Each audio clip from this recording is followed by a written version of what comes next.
you very much for joining us today. My name is Steffen Hellmold. I'm the VP for Corporate Strategy at Western Digital.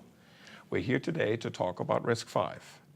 I'm joined by Martin Fink, the Chief Technology Officer at Western Digital. So Martin, we've seen a lot of buzz around RISC-V, and Western Digital also has been involved in that. Can you explain to us in plain words, what is RISC-V? Right. So let's start with the very basics, because RISC-V is known as an instruction set architecture. And the problem is, if I just tell you that, that probably doesn't mean much on its own. So we have to kind of start with what does that mean?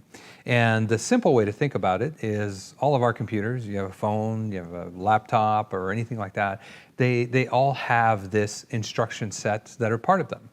And it represents the language that the machine speaks. Well, just like you're German, I'm French and English, we all have our own language that allows us to communicate. Every computer we use has a language, and that's the instruction set.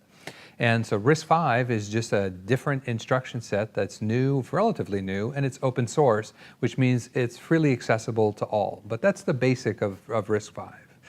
Tell us a little more about why do we need a new instruction set, a new language to teach computers and help us to do what we want to do? That's a great question, Steffen. So if we think about our phones, our computers, et cetera, the language that they use has been around for decades long.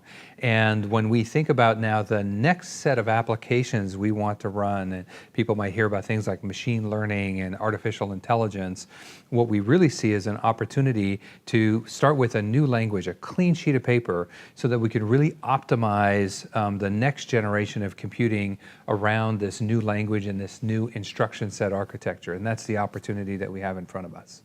Got it. Thank you very much. That explains it very well, and we now understand why we need RISC-V.